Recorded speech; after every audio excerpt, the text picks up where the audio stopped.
Subscribe करें जनता की आवाज़ आप तक को और बेल आइकन को दबाएं और पाएं सबसे पहले न्यूज़। ठीक है। एमएलसी चुनाव को लेकर सभी जनप्रतिनिधि के पास उम्मीदवार जो है पहुंच रहे हैं और इस वक्त जो है कांग्रेस के तरफ से अविनीश कुमार एमएलसी प्रत्याशी हैं जो ताजपुर प्रखंड के अलग अलग पंचायत का दौरा किया, जिसमें मानपुरा पंचायत के मुखिया पति ललित महोदय से मुलाकात की और वहां के तमाम जो वार्ड सदस्य हैं उनसे भी मुलाकात की।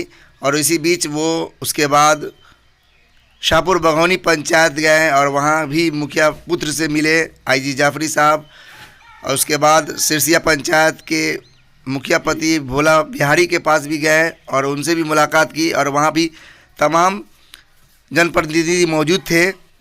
हेलो दोस्तों, मैं हूं आपका दोस्त शाहिद शफीक। आप देख रहे हैं जनता की आवाज़ आप तक। इस वक्त मैं मौजूद हूं सिरसिया पंचायत में और हमारे बीच में यहाँ पे अविनीश कुमार है हमारे बीच में, जो कि एमएलसी प्रत्याशी हैं कांग्रेस की तरफ से। इनसे बात करना चाहेंगे। सर, आपकी कैसी तैयारी चल रही है अभी? देखिए, हर कोई प्रत्याशी अपना तैयारी कर रहा है, मैं भी अपना तैयारी कर रहा हूँ। आज जमीन पे जनप्रतिनिधि के साथ मैं डायरेक्ट टच में हूँ और मेरी तैयारी सिर्फ जनप्रतिनिधि के साथ, मेरा फेस टू फेस कनेक्शन। मैं कहीं शोबाजी और टेंट पंडाल लगा के मंत्रियों को बुला के तैयारी नहीं कर रहा हूँ। मैं सिर्फ जनप्रतिनिधि से मिल रहा हूँ, जनप्रतिनिधि की बात कर रहा हूँ और आगे जैसा मुझे अनुभव हो रहा है, बहुत बढ़िया सपोर्ट और साथ सभी जनप्रतिनिधियों का मिल रहा है और मैं इस चुनाव में हुक्म का इक्का साबित होऊंगा और इस चुनाव को मैं जीत के दिखाऊंगा। सर, आप बिल्कुल यंग हैं और मैंने सुना है कि आप इंजीनियरिंग भी किए हुए हैं और पार्टी ने आप पर बाजी लगाया है, तो आखिर आपसे बड़े बड़े जो पुराने जो कद्दावर भी आपके नेता हैं जिनको मौका नहीं मिला और आप ही को क्यों मिला? आखिर क्या वजह क्या थी? देखिए, पिछले कई साल से संघर्षरत हूँ, जमीन से जुड़े लोग हैं और इस कांग्रेस में ये राहुल गांधी जी का नया भारत है जिसमें 30 साल के युवा को एमएलसी का टिकट दिया जाता है और आज इस देश के इतिहास में मैं पहला कैंडिडेट हूँ जो 30 साल की उम्र में एमएलसी का चुनाव फाइट कर रहा है। सर, अभी तक आपने कितने प्रखंड का दौरा कर चुके हैं? लगभग 15 प्रखंड का दौरा कर चुके हैं। कितने दिनों से तैयारी चल रही है आपकी?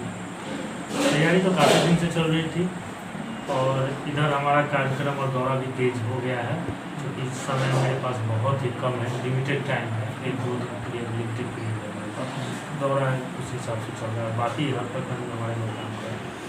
आप अभी तक कितने जनप्रतिनिधियों से मिले हैं? मैं अभी तक लगभग डायरेक्ट 1800 से 1900 प्रतिनिधि से मिल चुका हूँ, फेस टू फेस। ना ही मैंने कहीं सभाएं की दूसरे प्रतिनिधि की तरह मेरा कोई चुनाव लड़ने का, क्योंकि दोनों प्रतिनिधि एक तो रह भी चुके हैं इससे पहले और एक प्रतिनिधि जो अनुकंपा पर आए हैं इस बार भाजपा के टिकट से, तो उनका भी चुनाव लड़ने का तरीका और हमारा चुनाव लड़ने का तरीका सबसे अलग है। मैं ज़मीन से जुड़ा लोग हूँ, ना अनुकंपा पे आया हूँ राजनीति में, परिवारवाद पे, और न मैं इससे पहले इस पौधान पे रह चुका हूँ। एक युवा है और पहली बार मैदान में आए हैं और सिर्फ जनप्रतिनिधि की हम बात कर रहे हैं। जितने भी उम्मीदवार इससे पहले थे आज तक हमें वो बताएं कि आप अपने कार्यकाल में उन्होंने 25 क्वेश्चन भी राइज किया हाउस में प्रतिनिधियों का।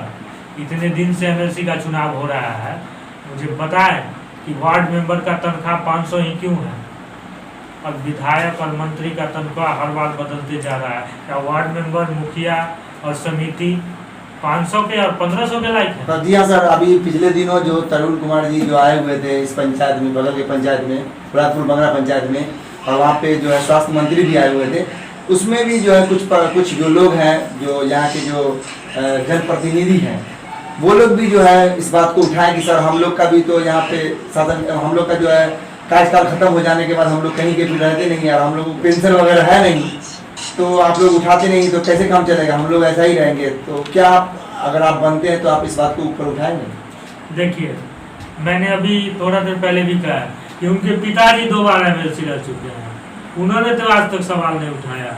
और तरुण जी की बात बढ़ाई, तो कल तक तो तरुण जी कांग्रेस में थे, आज जब पार्टी बदल सकते हैं अपने जीत के लिए, उनको जीत चाहिए और सत्ता चाहिए।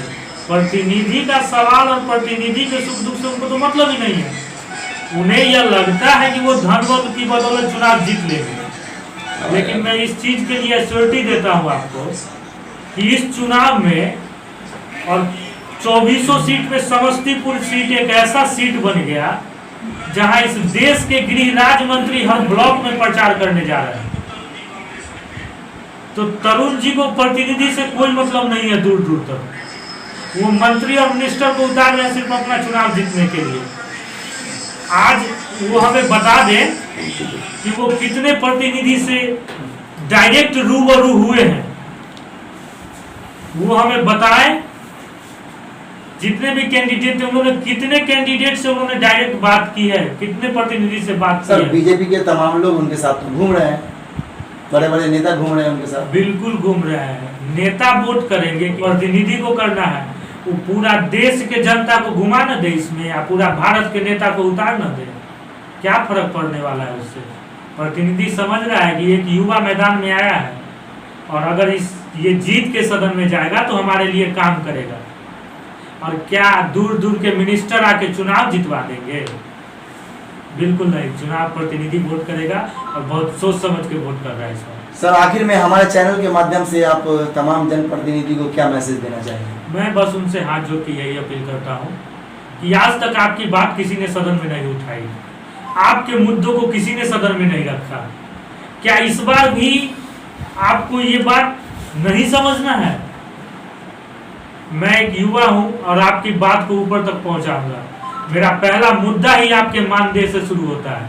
मैं जिस दिन सदन में जाऊंगा मेरा पहला क्वेश्चन ही होगा कि वार्ड मेंबर से लेके मुखिया से लेके समिति से लेके जो भी प्रतिनिधि हैं उनका मानदेय बढ़ाया जाए। मुखिया वार्ड मेंबर 500 के लायक नहीं है, आज 500 वेतन देके ये तो उनकी बेइज्जती की जा रही है। क्या 500 में वो अपना घर चला लेंगे? ये बात किसको समझ में नहीं आ रहा? कितने एमएलसी ने इस बारे में क्वेश्चन किया? तो तमाम बातें लोग समझ रहे हैं। आज गृह राज्य मंत्री हो या और मंत्री हो समस्तीपुर में घर घर कैंप कर रहे हैं। क्यों कर रहे हैं भैया? सर गिरिराज सिंह तो कह रहे हैं कि अब बिहार में हिंदू खतरे में है। बिहार में हिंदू खतरे में? अभी उनका खतरे में तो भाजपा है, जिससे सिर्फ हिंदू मुसलमान छोड़ के कुछ समझ ही नहीं आया। मुझे बताए वो कि कितना रोजगार दिए। आज नौजवान रोड पे है, भूखमरी की स्थिति है देश में सब। तो सर ये बताइए मुझे, नीतीश कुमार के साथ उनकी पार्टी जो है अलायंस में है, और फिर इस तरह का वो बयान क्यों दे रहे हैं? देखिए सरकार उन्हीं की है। अलायंस क्या है वो आप लोग भी देख रहे हैं लगातार क्या चल रहा है। एक दूसरे पे जोर आजमाइश चल रहा है। यहाँ तो अलायंस किसी और से है और दिखावा में कोई और काम कर रहा है। आज भाजपा की स्थिति ये हो गई है, इसमें कोई दो राय नहीं है कि उनके पास कोई एजेंडा है ही नहीं। आज उन्होंने यूपी में चुनाव लड़ा, उन्होंने राम मंदिर को मुद्दा बना के चुनाव लड़ा। क्या एक बार भी किसी लोगों ने भूखमरी को, रोजगार को मुद्दा बनाया? नहीं बना सकते हैं, क्योंकि उनके पास न रोजगार है। 5 किलो अनाज देके उन्होंने आज की जनता को खरीद लिया है। फिर से 6 महीना मोदी जी बढ़ा दिए हैं। बिल्कुल बढ़ाएंगे, क्योंकि मोदी जी तो देश का विकास, आज की जनता 5 किलो अनाज को ही अपना विकास समझ रही है। डेवलपमेंट क्या है इस बात से जनता को मतलब नहीं है। जनता को फ्री में राशन मिल रहा है, यही उनको डेवलपमेंट लग रहा है। और ये बात किसी से छिपी नहीं है, हम और आप भी देख रहे हैं, यहाँ जितने लोग बैठे हैं देख रहे हैं। क्या बताएं कि उनकी स्थिति क्या है? किसानों की क्या हालत हो गई है, रोजगार के कारण लोगों को क्या हालत हो गया है, स्टूडेंट का क्या हालत हो गया देश में। इस बात पे बात करने वाला कोई नहीं है। चलिए अविनीश कुमार जी, आपको बहुत बहुत बधाई, अग्रिम बधाई हमारे चैनल की तरफ से। और हमारे बीच में दोस्तों यहाँ पे ताजपुर प्रखंड के प्रखंड अध्यक्ष हैं अब्दुल मालिक जी कांग्रेस के, इनसे भी बात करना चाहेंगे। क्या कुछ कहना चाह रहे हैं? अभी आपके बीच में अविनीश कुमार जी है, आप लोग के पार्टी से ये एमएलसी प्रत्याशी है। आज सुबह ही से हम लोग इंतजार कर रहे हैं कि कांग्रेस के एमएलसी उम्मीदवार अविनीश जी ताजपुर प्रखंड के विभिन्न पंचायत से जनप्रतिनिधि से संवाद करना है मुलाकात करना है और एमएलसी में अपना उम्मीदवारी मजबूती से हर वोटर के पास रखे हैं। और साथ में मैं भी हूँ। शाहपुर बगौनी सिरसिया पंचायत, आगे भी पंचायत का दौरा अभी 2-4 रोज अभी और चलेगा और अधिक से अधिक कांग्रेस उम्मीदवार के पक्ष में वोट करने के लिए हम लोग अपील कर रहे हैं। और जिस पंचायत में जा रहे हैं बहुत अच्छा से जनप्रतिनिधि द्वारा सम्मानजनक आश्वासन मिल रहा है। इससे हम लोग को आशा है और विश्वास है ताजपुर प्रखंड से अधिक हमारे प्रत्याशी को वोट मिले और जीत के जाए, यही मेरा शुभकामना है। अब्दुल मालिक, प्रखंड अध्यक्ष कांग्रेस कमेटी ताजपुर। दोस्तों हमारे बीच में अविनीश जी से बात कर रहे थे, अविनीश कुमार जो कि एमएलसी प्रत्याशी है कांग्रेस के, और हमारे बीच में अभी अब्दुल मालिक जी भी है जो कि प्रखंड अध्यक्ष है। देख सकते हैं यहाँ पे बहुत सारे और भी वार्ड मेंबर सब है जो कि सिरसिया पंचायत के हैं। और इस वक्त बोलिए ना भाई, बोलिए ना, जो डिमांड है क्या है, हम लोग का बात उठा दे, दूसरे आदमी से बुलवाइए। उस समय आवाज जब लाइव कर रहा था तो हमारा मोबाइल है, क्या हो रहा है, क्या तुम्हारा मोबाइल आवाज हो रहा था? उसमें नहीं है। तो आप लोग जो है कैसे कैंडिडेट को पसंद करेंगे वोट देकर? हम वैसे कैंडिडेट को पसंद करेंगे जो हमारी ज़रूरत के समय पे काम आए। जैसे मेडिकल के क्षेत्र में बहुत सारे लोग जीत के चले जाते हैं और एक की भी मुखिया महोदय का फ़ोन नहीं उठाते हैं, क्योंकि मुखिया महोदय एक पंचायत का प्रथम व्यक्ति होते हैं। कम से कम उनका फ़ोन उठाया करें और सभी वार्ड मेंबर, जिला मुखिया महोदय सभी का वेतनमान और पेंशन लागू, इन्हीं व्यक्ति को हम वोट देंगे जो ये मेरा मुद्दा उठाएंगे। क्या नाम है sir? Dharmendra sir, ward member है सर। आपकी क्या मांग है सर? मेरा भी मांग वही है, जितने भी प्रतिनिधि है वो सब लोग को वेतन मानदेय कर दे और पेंशन कर दे, उन्हीं लोग को वोट देंगे। तो कौन से ऐसे प्रत्याशी आपके बीच में आए हैं जो अभी तक इस बात को आप बोले कि हम लोग कैसा करवाएंगे? अभी तो जितने भी प्रत्याशी आए हैं सब लोग को वही बात आश्वासन दिए हैं, जो करेंगे उन्हीं को हम लोग वोट देंगे। दोस्तों हमारे साथ यहाँ पे बात कर रहे थे सिरसिया पंचायत के ये वार्ड सदस्य जितेंद्र कुमार, और हमारे बीच में अभी अविनीश कुमार बात कर रहे थे, एमएलसी प्रत्याशी है कांग्रेस की तरफ से, और यहाँ पे अब्दुल मालिक जी भी थे जिनसे हम अभी बात कर रहे थे। दोस्तों मैं हूँ आपका दोस्त शाहिल शफीक, आप देख रहे हैं जनता की आवाज़ अब तक। अगर आपको यह वीडियो अच्छा लगे तो इस वीडियो को ज़्यादा से ज़्यादा लाइक, शेयर, कमेंट करें और कम से कम पूरे समस्तीपुर जिले में ज़रूर इस वीडियो को फैलाएं ताकि सारे लोगों के पास ये मैसेज पहुँच जाए और उनको एक सही प्रत्याशी जो भी लगे उनको वो वोट करें। आज के लिए इतना ही, धन्यवाद, जय हिंद, जय भारत। सब्सक्राइब करें जनता की आवाज़ अब तक को और बेल आइकन को दबाएं और पाएं सबसे पहले न्यूज़।